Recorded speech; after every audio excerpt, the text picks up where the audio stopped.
Hey everyone, welcome to another episode of Transformation Time. Every Thursday, I host an episode of either Transformation Time or Re Behind the Scenes. My name is Diana Lizrazo, and today's guest speaker is Faizan Yousaf. And now, before we get started, I want to share some exciting news with you. I have a social networking platform, and it is for real estate investors, mentors, and professionals. You'll have great profiles that people can actually find you, search you by what it is that you do, and you can show off your properties. Show off what kind of deals you're working on, what kind of deals you're needing to fund, whatever it is there for you. You really want to be a part of this. You want to join, become an early adopter. Go to realestateinvestorfam.com and start creating your account and get involved in the community.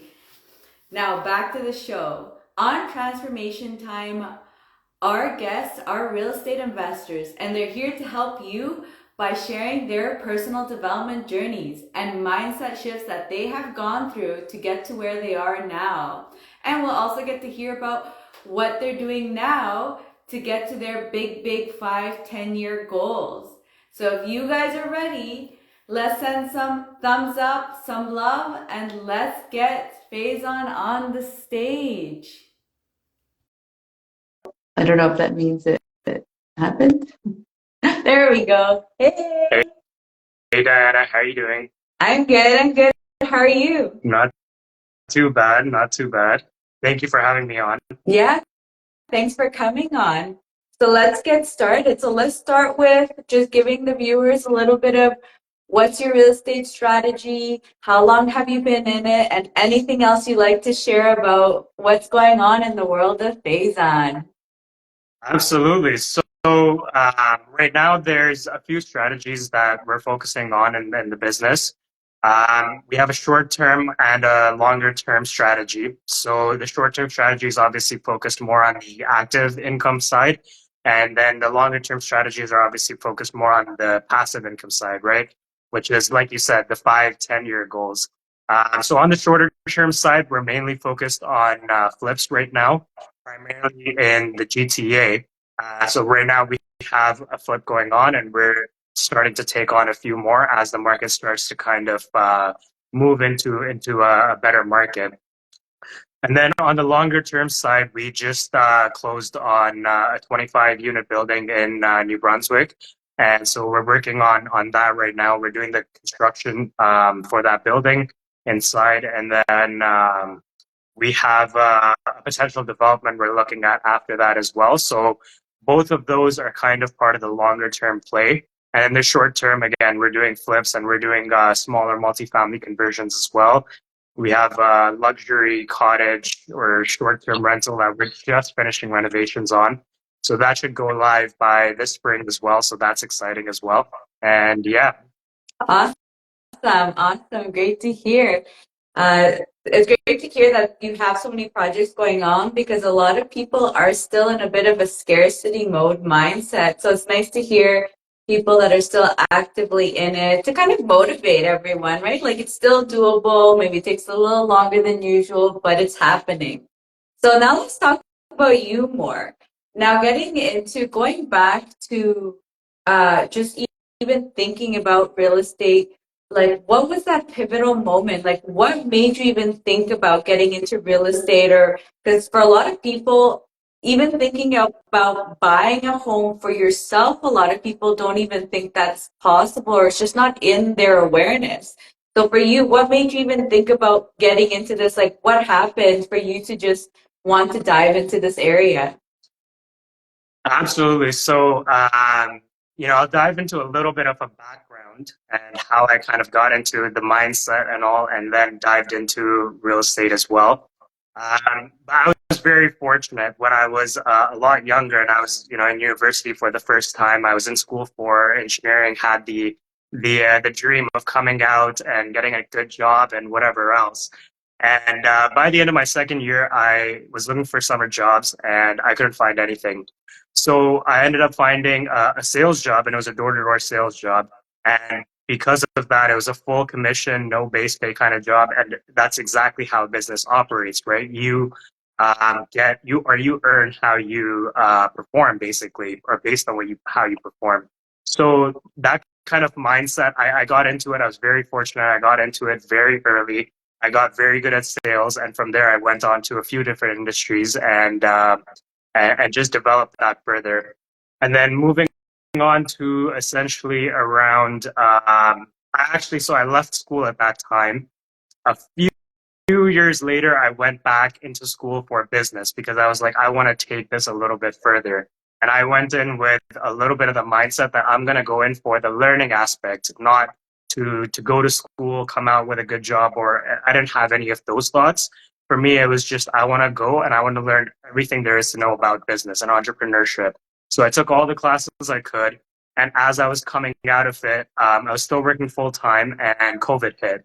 So during COVID, towards the end of my time in school as well, I was like, okay, well, I'm not going to come out of this and accept this kind of situation that we're in, right? And be stuck at home and be like, hey, well, I'm not going to do anything because it's a bad market right now to find jobs and this and that and whatever. So I always knew I had to go a little bit further, and I wanted to get into entrepreneurship of some kind. So I tried a few different things, and fortunately, very fortunately, I had been saving up money, and I ended up buying my first property at the very beginning of COVID. And during that time, I tried a few other things. I tried e-commerce, I tried this and that, but I always had real estate in the back of my mind, and it was always something I wanted to get into from a much younger age. I just didn't think it would be this active as my main business. So a mentor, and I hired him, and he led me through the process of refinancing my house, pulling some money out, buying my first flip, and just getting started on my active journey in real estate. That's amazing. And I wanted to actually just go back to something that you said, because you went into engineering, but then your first job was sales. Now, was that something that you already liked? Like, did you kind of like the concept of sales or how it worked? Or was that like something you really had to work at to hone the skills in? Um, I sucked. I sucked for my first 4 months. I essentially worked without a paycheck. I worked for free. Um, I remember as a But it student probably too. makes you work harder, right? Because they're like, no pay. That kind of tells you like your grade is an F and you got to work on it, A right? hundred 100%. That's what it is, right? And you don't want to fail, and you don't want to give up, right? So, as a student too, those first 3 months or so without a paycheck were brutal. So, I sucked at it, and one of the things there's that stereotype people have of engineers and how their communication skills are and all, and I was very much like that at that point in my life. But I knew that I had an interest in understanding, how people work, how people think, what makes them tick, what makes them think a certain way. So that made me always want to be in it, but I never really had the opportunity. And even when I first got into door-to-door sales, I was like, this is crazy. I'm not going to go door-to-door sales and or door-to-door selling something for the rest of my summer. I'm not going to, that's a waste of my time. And then my dad pushed me. And my dad's like, this is a new skill you're going to learn, this, that. You have nothing better going on. Do it until you find something better at least. And I'm like, Mhm. fine, I'll give it a shot. But yeah, the first few months were brutal. I went probably 3 months without a paycheck, and it was I was working in Toronto as well. I lived an hour and a half away, so brutal commute, no paycheck. I'm paying out of my pocket, racking on debt to keep going, and then eventually it clicked, and I started to get better at it. But yeah. And so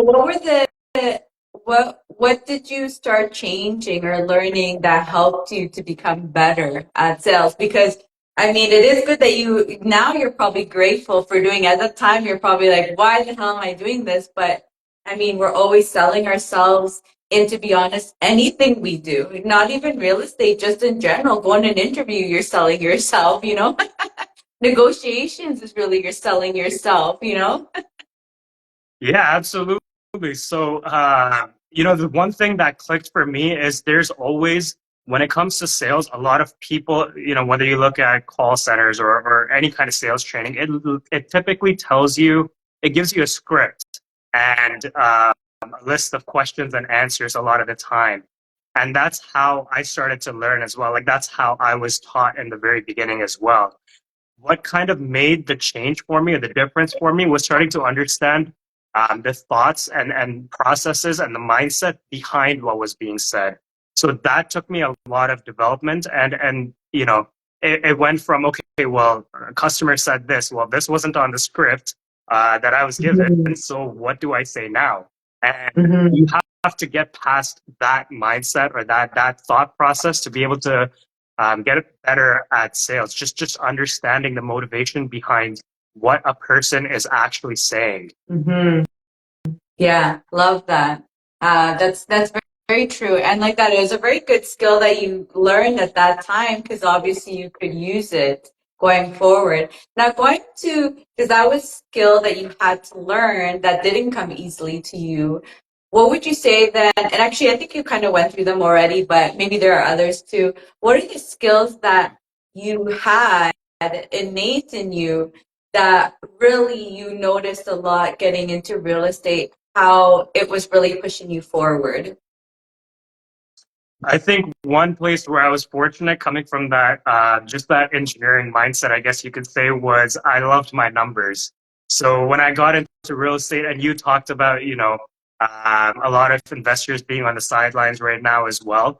For us, one of the biggest things that has allowed us to stay in the game and stay in the industry is just being very tight with our numbers. So that I was very fortunate when I got into real estate and with a lot of my life. I was able to look at numbers in a very detail oriented, very analytical way.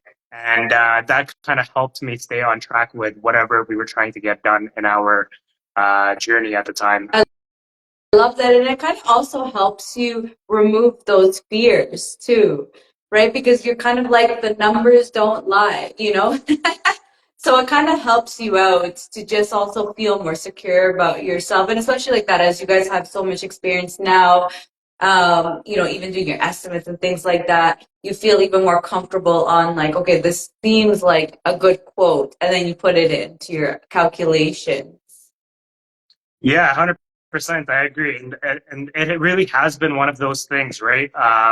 With a project that we're finishing on right now, we're just looking at the numbers recently, and it's something we always look at again every week or so, right? Just to stay on top of it. And a lot of the time, even in terms of for example, flipping properties or any kind of renovation, I'm sure they say keep a 10% or 20% or 30% buffer. And with this project, I think we're falling within 3% of what our actually initial estimate was, because we kept track of the numbers throughout the whole project. And so you're absolutely right. The numbers don't lie. Emotions may make you feel or do things in a different way or in a certain way. But as long as you stick to the data and you stick to your numbers, you're going to get to where you're trying to go. 100%. And even I would add on to that, to your criteria. Like you're saying, sometimes things will come up, get you emotionally charged up. But if you also have that criteria there, that kind of tells you, well, this is happening, so you're doing this because you said that that's what happens, or you're doing this because that's what you said, then at least you have those things to kind of like keep you focused also. And now, because you were talking about, like, you seem like actually an entrepreneur, because it seemed like in your life you've been wanting to start up something, which I find very interesting because I also think that, or at least I don't know, the same with me, but like being an engineer also comes as if, like, I feel like it kind of comes with the territory of you kind of usually want to be an entrepreneur, because to me, being an engineer is you're like designing systems, you're building new things, whatever, in different areas. I'm kind of talking IT just because I am in IT, but you're always thinking of, you're very solution oriented an engineer, because you're there to, like, that's what it is, you're engineering like solutions for whatever industry you're in, which kind of goes with, to me at least, you're, as an entrepreneur, you there's a problem that needs to be solved and you're building a business model out of it. Is that kind of been your thought process with it? Or tell me yours. I I think you worded it beautifully. I would say that it does really help when it comes to individuals who do come with that mindset or from that background versus individuals who not don't necessarily. But it does help when it comes to real estate and you do face a lot of problems and in your mindset it's like or in your mind it's like okay, well, this is the solution right here, or this is the solution. Let's focus on the solution. So your approach to everything is just what is the solution? And you find that difference between the people who think that way and the people who don't, because the people who don't, they end up getting stuck on the problem a lot of the times. And the conversation is, three-quarters of the problem and a quarter of it is the solution. Whereas for yourself, it's like, okay, this is the problem. I heard it. Now let's move on to the solution. So you're absolutely right. It does come in that way. I would say with the engineering thing though, you're absolutely right. Like you can have that mindset of wanting to build something, but a lot of what people feel and a lot of what is pushed is that approach that you graduate, you get a good job in an IT or engineering company, and that's the safe approach, right? That a lot of people look to, and I think that tends to also be very dominant in that industry. 100%. Yeah, I completely agree with you. And I'm curious actually, because you're talking about communication with engineers and stereotypes. I'm curious at the ones that you're talking about. Which type of stereotypes exactly are we talking about? So I was in software engineering, and it's literally the stereotype of the engineer who can, on a computer can do everything, but then you try to have them give a presentation or give a talk, or you talk to them yourself, and you can see that the communication skills are just not on par. So even for me, it was a matter of, so one thing I learned in sales is essentially that every personality, you have to deal with them in a different way. So you have to shift your personality based on the type of individual you're dealing with, right? And that way you're almost like a chameleon.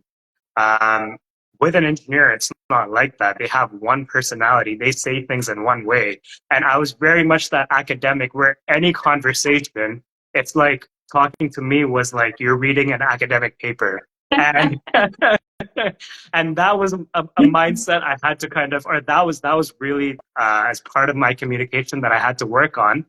Because I started to realize I'm like, hey, I talk to normal people who aren't in my program or who aren't in school or anything, and I sound like I'm giving them a lecture, and you can tell they're bored within the first 5 minutes or 10 Or seconds, the other way whatever. around. You know what happened to me once? And actually, I used to be in consulting, engineering consulting. So I actually happened to learn that quite quickly in my life because as a consultant, you do talk to so many different departments depending on like I'd have to design systems that go across different departments. So I did have to, like you said, like learn a lot of different languages in the industry. But it was really funny though, and I when I transitioned out of that and I was working and just doing that for one company, I remember I was talking to a friend and they're like, I have no idea what you're saying, but you sound so enthusiastic about it. And literally my mind was thinking, did I go technical and I didn't even realize? It's like when you get sucked into the world, and I mean, I feel like this happens in real estate too, right? You get sucked into the world of real estate, you learn all the terminology, and especially that we're very like community oriented people, like the real estate, or at least our communities that we're in, we're all like niche together, wanting to talk about it, obsessed with the topic.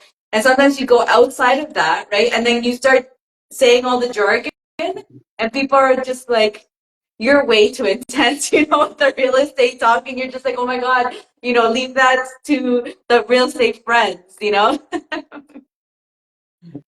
100%. Again, it goes back to learning about communication, right? And something you learned in your consulting journey. And for me, it was something I learned in sales that it doesn't matter what I say. What matters is how they're perceiving it or what's being perceived on the other side, right? So it's the same with sales. It's the same with real estate, whether you're trying to onboard an investor or you're trying to purchase a property and you're trying to negotiate in it. It doesn't matter how you're saying certain things. What matters is really how they're taking in what you're saying. 100%. Completely agree. Any other mindset shifts that you wanted to discuss that you had that were pivotal to your growth so far? Um, I think there was a lot of, so one thing I realized earlier on in my life was, or earlier on in my journey was that uh, I do have to, or you have to trust people in a certain way. Essentially, you have to meet the right people, and those are the people you have to work with in order to help you with your growth, right? So to give you an example, I had my first flip that I ended up doing. I think I went through between 6 and 8 contractors, hiring and firing them, and slowly over time, as I was doing other flips, I started to develop my team and all, and I had to regain my trust in the right people and all. So I think people are pivotal. That was number one. And number two, this idea that I picked up from Bigger Pockets, actually, but it's about the asymmetric bets. And essentially what that means is every decision we make now is what's your worst case scenario and what's your best case scenario. And we always looked at it, or we started to look at it that way. Like, okay, if you're taking on private money and it's costing you this much, what is your worst case scenario if the project does not go your way? And what is the best case scenario, right? And that helps you, again, calm you down with a lot of your decisions, with a lot of, especially with what was going on in the market within the last year, 2 years even. It helps you calm down and kind of look at things from a different approach where it's like, okay, if this doesn't go your way, are you going to end up homeless or what is the worst case scenario? And if it does work out, what's the best case scenario? So that was another big mindset shift that we had to have over time to be able to keep moving forward. I love that. And even another good example is your contractors, right? Like how much money you're willing to give them in case they disappear on you, you know? So it is. I love that. I do the same thing. It is very important to just know, like you said, how bad of a situation could I get into? Because I think that's actually one of the biggest problems. We're seeing so many people going bankrupt, foreclosures, I forget what you call the other ones, dissolving the businesses or whatever. And Yeah. it's just really from what I've seen, is really, I think it was emotional, overly emotionalized of thinking like, oh my gosh, you're missing out, wanting to get those bazillion houses, then being over leveraged because they forgot about the fundamentals of, well, what is the worst case scenario and can I sustain it to not go through those processes? What are your thoughts? I think that's a good way to look at. I'm gonna look at the opposite end as well. I think there's a lot of people who end up never getting into real estate because that's always they're looking at the individuals who this is happening to and saying, hey, look, this happened to them, and so I don't want that to happen to me. And so they're never getting into it or never taking risk, right? I think there's always a good balance of the amount of risk you can take. At the end of the day, if there was obviously, there had to have been growth along with the risks that these individuals took. And obviously the risks were not balanced. And that's why they ended up in the position that they ended up in. But that's not to say that the tool itself that they used was a bad tool or anything like that, right? So I think that's where it's very important to understand the risks that you're taking and understand that there needs to be a balance between the risk that you're taking. Yeah, Yeah, completely yeah. agree. And so now let's go moving forward into time, like we're talking about that 5, 10 year goal. And feel free to share those big goals that you have for yourself, but then also talking about what changes are you making right now in yourself to be able to achieve those goals. So great question. So within 5 or 10 year goals, our focus is to start working a little bit more on the business rather than in the business. Right now, there's a lot of active involvement, right? So a lot of being on the ground, dealing with contractors, making sure supplies are where they need to be, et cetera, et cetera. And we're just starting to focus on moving away from that. So starting to work more on the business rather than in the business. I think within 5 years, the goal is to be to essentially fulfill that and be at a point where you could take off for a few months, a month, 2 months, 3 months, and your business is not going to die with you. Mm-hmm. And I think that's important because majority of small businesses, they die with the owner. So we want to start to work away from that kind of scale to a point where the business really does take on its own entity. So that's one thing. Along with that, we do have a goal to start to take on larger projects, and we're still going to continue with our active business because that provides phenomenal cash flow for ourselves and our investors.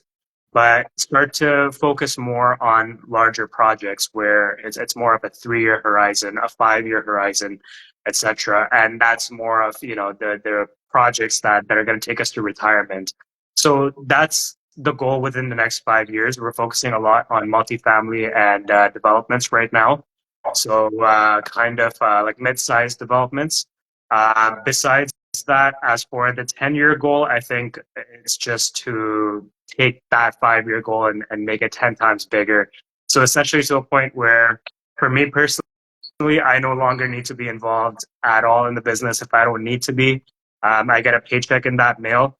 And to truly have that passive income that people talk about in real estate, right? It's different to buy a property, a rental property, and then be dealing with the issues that come with it and say, hey, I have mail check money,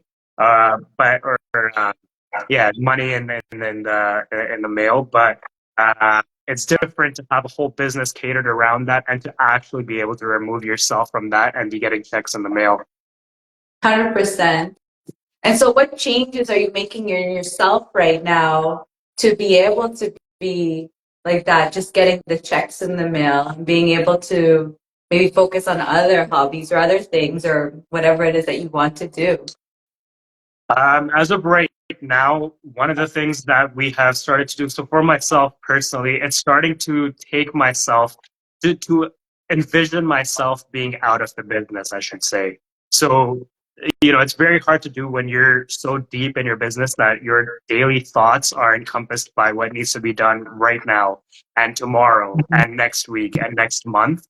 So it's a bit of an exercise on a daily basis to be like, how can I shorten the amount of time spent on certain activities so that I do end up taking more time to focus on the larger activities and maybe handing off maybe delegation, right? So learning to trust the right people and delegating the right activities to the right people who are gonna start to take these tasks off our hands. I think that's one of the biggest things. Another one is just, again, mindset shifts, right? So the mindset shift where we're going from, even if we're doing larger flips in the GTA, now we're going to, okay, that's one small portion. We need to start focusing on the multifamily side or on the developments, and that's a whole different scale. So just focusing more so on that and learning to be comfortable with, again, taking on those risks like we talked about, right? Where the risk is larger, but where can we balance that risk out? 100%. I love that.